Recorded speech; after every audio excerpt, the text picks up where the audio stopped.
जो खूब नाम जप करता है उसके ऊपर किसी का प्रभाव नहीं पड़ता।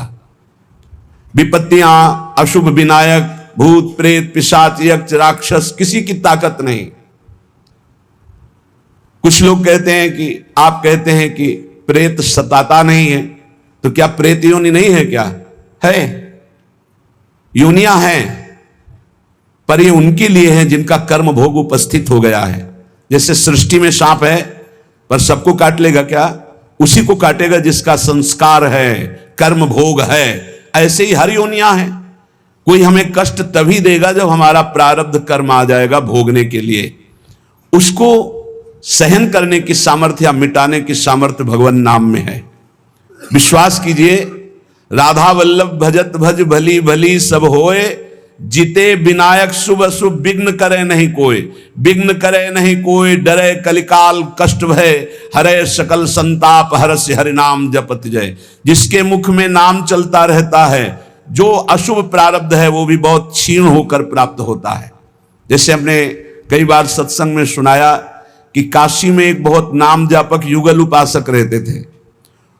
पूज्य श्री मथुरा दास जी के श्रीमुख से सुना। वो कभी विश्वनाथ जी के दर्शन करने नहीं जाते थे, समय ही नहीं था।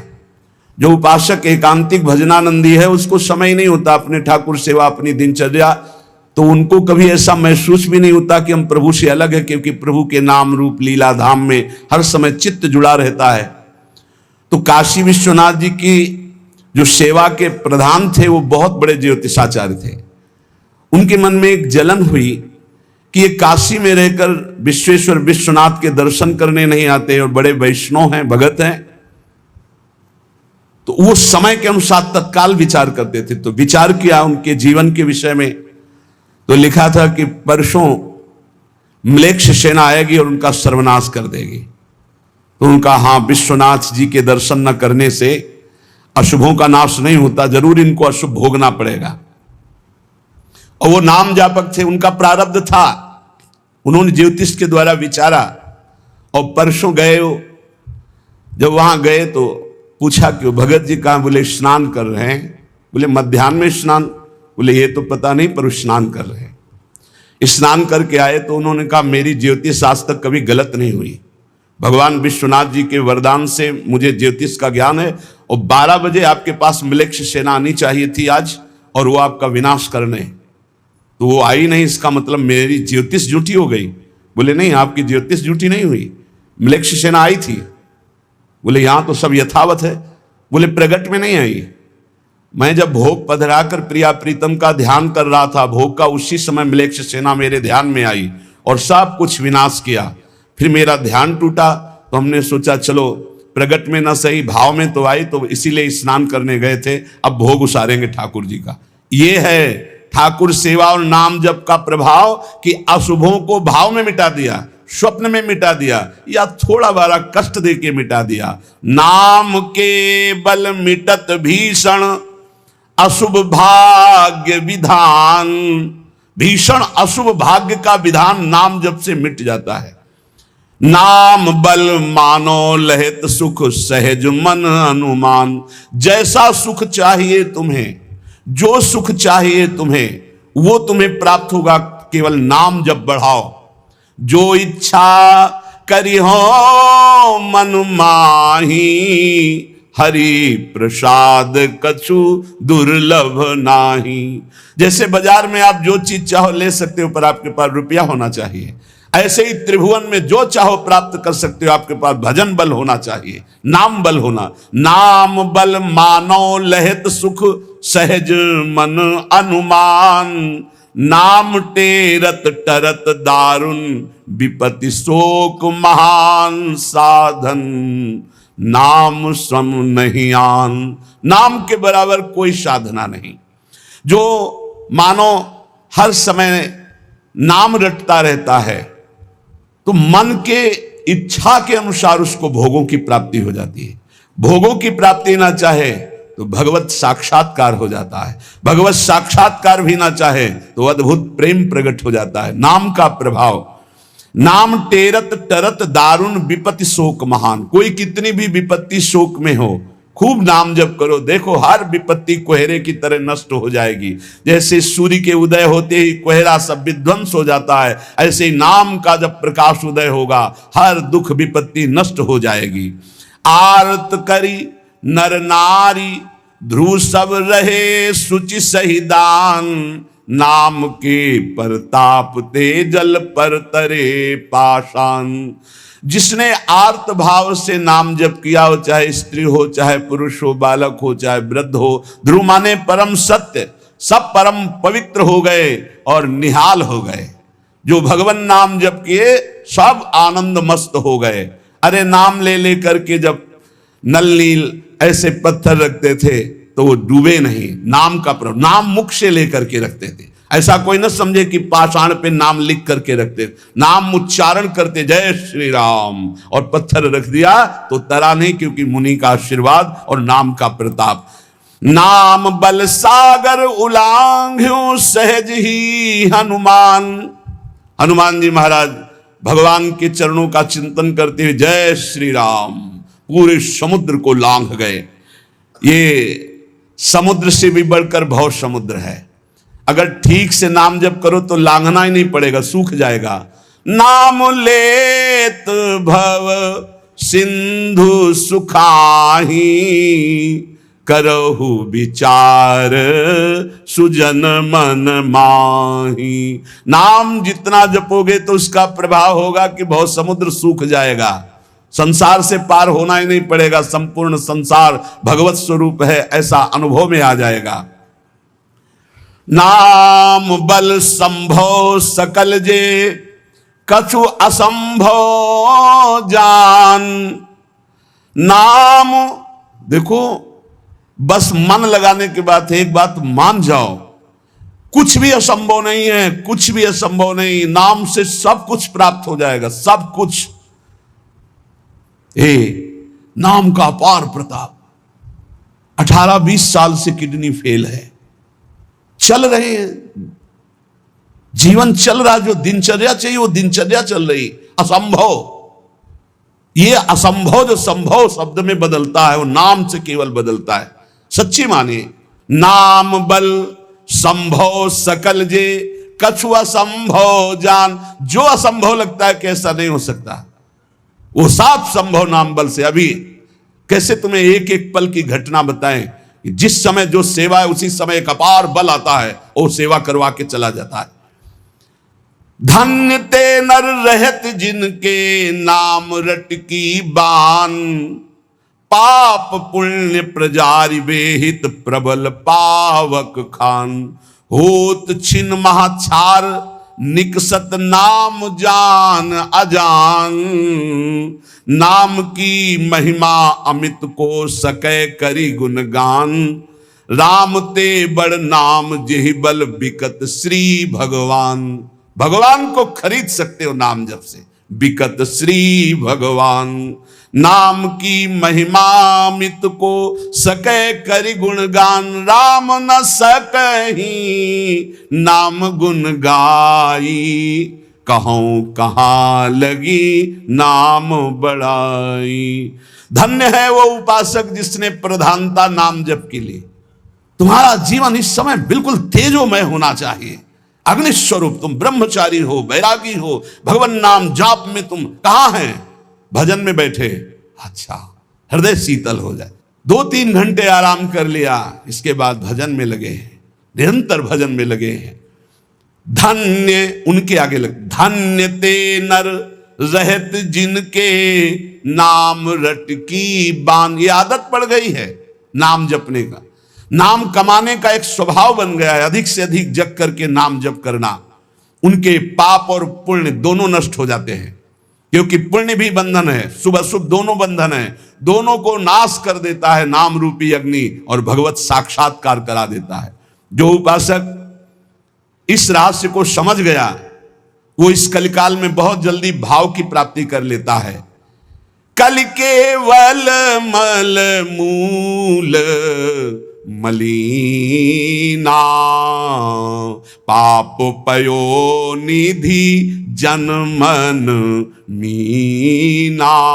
जैसे मछली जल में ही आनंद मनाती है, ऐसे मन पाप में ही आनंद मनाता है। कलयुग में, कलयुग का प्रभाव है, मन पाप चिंतन करता है, पाप करके आनंद मनाना चाहता है। अगर इससे निकलना चाहते हो तो एकमात्र उपाय है राम नाम कलि अभिमत दाता, हित पर लोक लोक पितु माता, नहीं कलि कर्म न भगति विवेकु, राम नाम अवलंबन एकु। ये कलिकाल नाना प्रकार की दुर्वासनाओं को प्रकट करके साधक को फंसा लेता है, उसको जिसका निरंतर नाम नहीं चल रहा। यदि नाम चल रहा है तो लोक में माता पिता की तरह पोषण और दुलार नाम करता है, और परलोक में अभिमत दाता, जो चाह की है, जो भावना की है, वैसी तुम्हें प्राप्ति होगी। प्रकट में भाव के संबंध में एक बड़ा रहस्य प्रसंग है कि उपासक जब नाम जप करता है और अपने आराध्य देव के प्रति भाव करता है तो भाव की झांकी आती है। यहां कहते हैं उसे कल्पना मत मानो, उसे कल्पना मत मानो, प्रभु आपके भाव में पधारे हैं।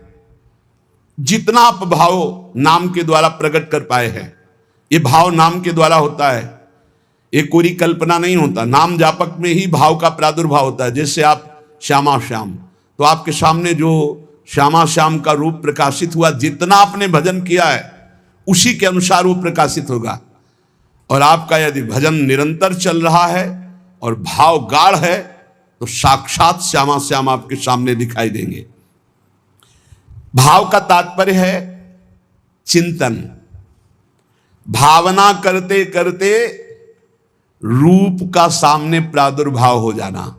नाम जप करते करते भाव और भावना करते करते रूप का प्रादुर्भाव। मनोवृत्ति भावुकता में इतनी डूब जाए कि आपका ध्यान साक्षात दिखाई देने लगे कि मेरे प्रिया प्रीतम है। नाम का यह प्रभाव। ये विवेकहीन जो लोग कहते हैं मैंने भगवत साक्षात्कार कर लिया है, ये उनकी बातें नहीं, प्रपंच वाली बातें नहीं। यहां ठीक सत्य बात को समझो। भाव अंतस्थल में ऐसा द्रवीभूत हुआ कि आराध्य देव का रूप झलकने लगा। ये नाम जापक सदाचरण करने वाले भावुक उपासक की बात बताई जा रही है। जहां भक्त की दृष्टि सर्वत्र से हटकर केवल अपने इष्ट देव में है, जहां केवल भगवत वार्ता, भगवत चिंतन, भगवत प्रभाव, भगवत रूप, ये कल्पना की बात नहीं कर रहा हूं, वहां सर्वथा यथार्थ में भगवान का प्रादुर्भाव होता है। जैसे आप देखो, जितना भजन करते हो आप देखो, अभी भावना करके आपके प्रभु वैसे दिखाई देने लगेंगे। अगर नहीं दिखाई देते, नहीं भावना बन रही, तो अभी नाम जप और बढ़ाइए, नहीं आपके सामने वैसे ही खड़े हैं। आप देखो आपके भाव में आ रहे हैं कि नहीं आ रहे हैं, वो हैं, हर समय आपके पास है। अगर भाव में नहीं आ रहे हैं तो नाम जप और बढ़ाइए, अभी नाम जप रंग नहीं लाया है।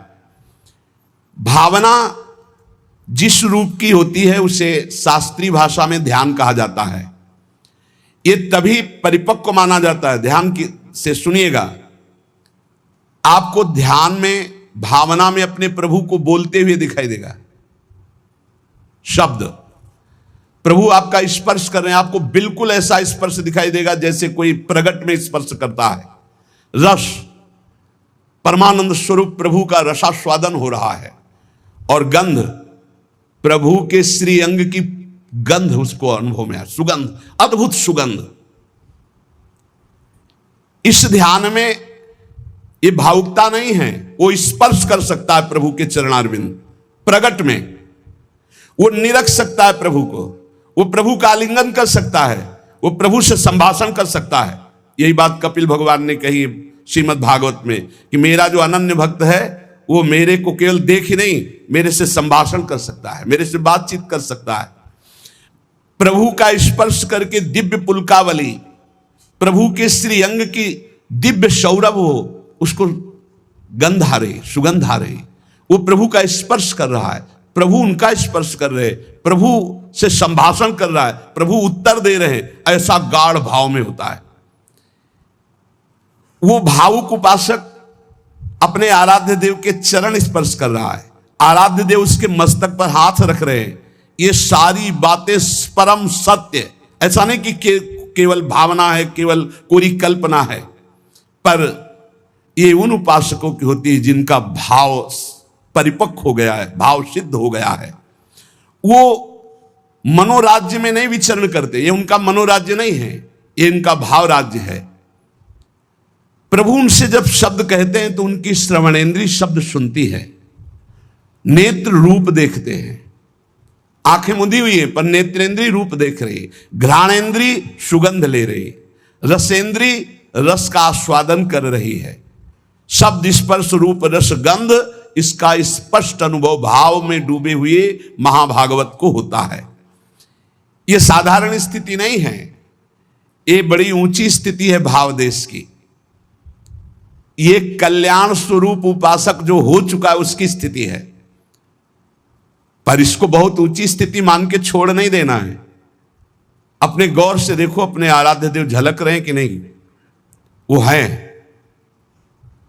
वैसे ही प्रिया, वैसे ही लालजू, जैसा आप संबंध सबसे हटा पाए हैं, जितना नाम जप, जितना गाढ़ भाव, उतना ही आपको अनुभव हो रहा है। देखो भला, दिखाई दे रहे हैं कुछ तो, जितना आप नाम जप कर रहे हैं भाव में तो आ ही रहे हैं, नहीं आ रहे? भाव में आ रहे हैं वो आ रहे हैं। अगर अंधेरा दिखाई दे रहा है तो अभी नाम का प्रकाश नहीं हुआ। खूब नाम जप करो, जल्दी करो, ज्यादा समय नहीं रह गया, गाड़ी आने वाली है, बस भागना है, यहां से भागना है। कुछ समेट नहीं पाओगे, जल्दी समेट लो मन और इंद्रियों को और लगा दो नाम पे, और भाव की प्राप्ति करके भाव देश से अपने देश में जाना है, अपने प्रिया प्रीतम के पास जाना। मान लो ये सब अज्ञानियों की बात न सुनो। और हमने उपासना की, भक्ति की, हमारे अमुक मर गए, अमुक क्या, तुम भी मरोगे, सब मरेंगे। यहां जाना है, यहां आए हो कमाने के लिए, भाव बनाने के लिए, भजन एकत्रित करने के लिए। जिसकी समझ में ना आए, आप तो सत्संगी हैं, आप तो बड़े कृपा पात्र हैं, आप तो समझ लीजिए, जाना है, तैयारी कर लो। जितना भाव है उतना ही आपकी ऊंचाई है। तार्किक लोगों से बचिए। अरे कोई ध्यान है, कोई प्रभु है, ये तो तुम्हारी कल्पना है। नहीं, यहां कह रहे आपको जितना अनुभव में आ रहा है वो प्रभु हैं, पक्का विश्वास करो, प्रभु आए हैं आपके ध्यान में। गाढ़ भाव का ये था, माम प्रपद्यन्ते तास तत्व भजाम्यहम्। पुलकित हो जाओगे कि हाँ प्रियाजू आ गई, देखो हमारे ध्यान में लालजू आए। लालजू प्रियाजू कैसे गलभैया दी हुई, कितना सुंदर निकुंज है, कितना सुंदर लता भवन, सुंदर पुष्प के पावड़े बिछे हुए, पराग की गद्दी लगी हुई, उस पे युगल सरकार कैसे विराजमान है। ये भाव में देखो, अधरों पर बंशी है, गलबैया दिए हुए युगल सरकार, प्रियाजू लालजू की तरफ देख रहे, लालजू प्रियाजू की तरफ देख रहे, और बंशी से नाम गुणगान कर रहे प्रियाजू का। किसी को कभी प्रमाणित करने की कोशिश मत करो कि आपका भाव बन गया है। अविश्वासी से कभी ये वार्ता भी मत करो, नहीं तुम्हारे भाव में ठेस पहुंच जाएगी। ये साक्षात भगवत दर्शन है, साक्षात भगवत दर्शन। इसी से गाढ़ अवस्था में बस बात बन जाती है, यही गाढ़ अवस्था। श्रद्धा विश्वास करो, साधन का मूल मंत्र है श्रद्धा और विश्वास। जो नाम जप कर रहे हो, जो भावना में प्रभु आ रहे हैं, वो आ रहे हैं आपके, विश्वास करो आ रहे हैं। पर यह किसी से कहना नहीं है, किसी तर्क के द्वारा अपनी श्रद्धा को नष्ट नहीं करना। अरे ये तो कल्पना है, नहीं, साक्षात प्रभु आए, कोई उनके लिए कल्पना भी नहीं कर सकता। अगर वो ना पधारे तो कोई भाव, मुनि मन ध्यान धरत नहीं पावत। भक्त जब गाढ़ भाव नाम के बल से करता है तो देख सकता है। जो शास्त्रों में रूप वर्णन है वो एक अंश मात्र है, जो रूप है उसका तो वर्णन हो ही नहीं सकता। बोले सजल मेघ, नील मेघ की कांति, क्या हम सजल मेघ को देख लें तो श्याम सुंदर के अंग को देख लेंगे? नहीं, कोई भी प्राकृतिक उदाहरण चिदानंद देह में बनता ही नहीं, पर भावना करने के लिए। शास्त्रों में जो रूप है वो अंश मात्र केवल वाणी से प्रकट है, पूर्ण का तो वर्णन ही नहीं हो सकता। भगवान का वो रूप वो वेश, वो प्रकाश नाम जापक अन्य संबंध त्यागी उपासक के हृदय में प्रकट होता है। जैसा रूप भक्त चाहता है वैसा रूप प्रभु प्रकाशित कर देते हैं। भक्ति की जैसी इच्छा होती है, जितनी सामर्थ्य होती है, उतना ही भगवान अपना रूप प्रकाशित करते हैं और धीरे धीरे उसको दिव्य लीलाओं का रसास्वादन कराने लगते हैं। जो साधनाभिमानी हैं उनको ठग लेते हैं। काम, क्रोध, लोभ, मोह, मद, मत्सर, वो भाव देश तक नहीं पहुंच पाते। जो साधनाभिमानी हैं, कभी कभी इनको मार्ग भ्रष्ट करने के लिए उपदेवता विघ्न डालने लगते हैं। छोटे मोटे चमत्कार, छोटे मोटे मन की बात जान लेना, छोटा मोटा ऐसा आकर्षण, और मार्ग से भ्रष्ट कर देते हैं।